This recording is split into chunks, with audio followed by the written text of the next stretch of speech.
Edward Patrick "Mickey" Walker was an American professional boxer who held both the World Welterweight and World Middleweight championships at different points in his career. Born in Elizabeth, New Jersey, he was also an avid golfer, and would later be recognized as a renowned artist. Walker is widely considered one of the greatest fighters ever, with ESPN ranking him 17th on their list of the 50 greatest boxers of all time, and boxing historian Bert Sugar placing him 11th in his top 100 fighters catalog. Statistical website BoxRec rates Walker as the 6th best middleweight ever, while the Ring magazine founder Nat Fleischer placed him at No. 4. The International Boxing Research Organization ranked Walker as the No. 4 middleweight, and the No. 16 pound-for-pound fighter of all time. Walker was inducted into the Ring Magazine Hall of Fame in 1957, and the International Boxing Hall of Fame as a first-class member in 1990. Walker boxed professionally for the first time on February 10, 1919, fighting Dominic Orsini to a 4-round no decision in his hometown of Elizabeth, New Jersey. Walker did not venture from Elizabeth until his 18th bout, when he went to fight at Newark. On April 29, 1919, he was defeated by knockout in round 1 by Phil Delmontt, suffering his first defeat. In 1920, he boxed 12 times, winning 2, and participating in 10 no decisions. Once again, all his bouts were held in New Jersey, which was, at the time, one of the areas where scoring systems had not been instituted in boxing. Each fight that lasted the scheduled distance was automatically declared a no decision, regardless of who the better boxer had been. Walker boxed 16 times in 1921, winning 6, losing 1, and having 9 no decisions. By then, Rhode Island had become one of the areas where decisions from point scoring had been legislated, and this attracted Walker. He lost on a disqualification to Joe Stenafik his first time there, but earned his first decision win in 12 rounds against Kid Green the second time around. He also met world champion boxer Jack Britton in a no decision in New Jersey, and beat Nate Siegel in Boston. In 1922, Walker went 3-4-4 before getting a world title shot. He lost to Jock Malone that year.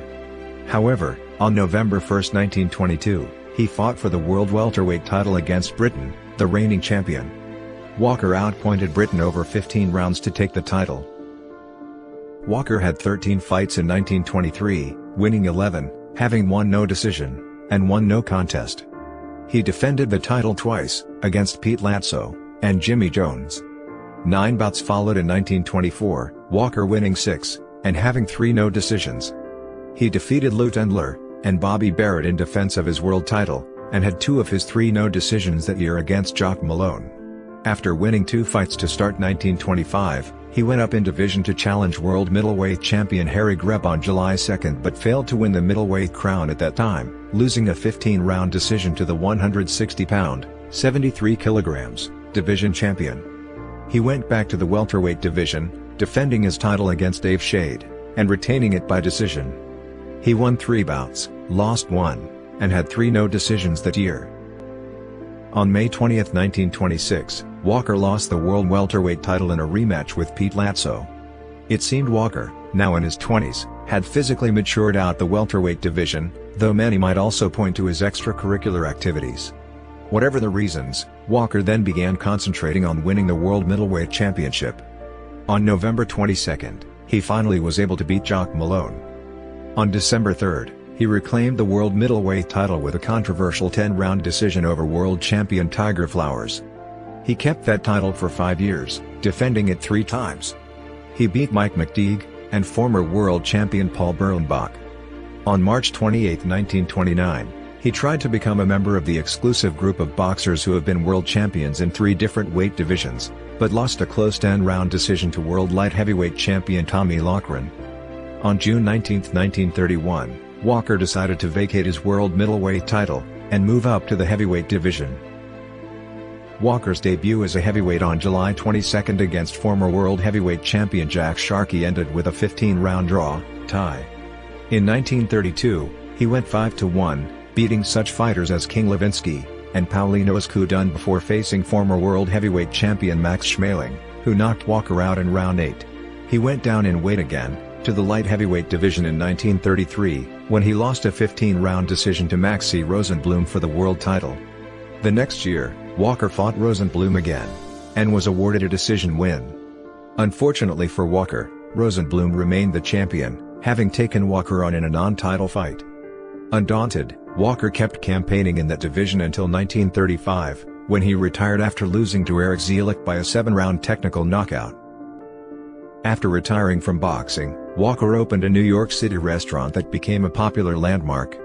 He became an accomplished painter, with many of his works exhibited at New York and London art galleries. During his boxing career, he found golf to be a suitable distraction to his training regimen, and he often dragged his manager, Doc Kearns, and his kids to golf courses to play golf. Walker said on the January 13, 1955 You Bet Your Life show that he was married, and had 2 daughters. He also said he fought a draw for the heavyweight title. Walker was found by police in 1974 lying on a street in Freehold, New Jersey, and taken to a hospital, where he was admitted with doctors initially thinking he was just a drunk lying on the street. Tests revealed Walker was suffering from Parkinson syndrome, arteriosclerosis, and anemia. He was admitted to Marlborough Psychiatric Hospital for treatment. He died on April 28, 1981 in Freehold. All information in this section is derived from BoxRec, unless otherwise stated. Walker has a professional record of 164 fights, with 131 wins, 25 losses, 6 draws, and 2 no contests.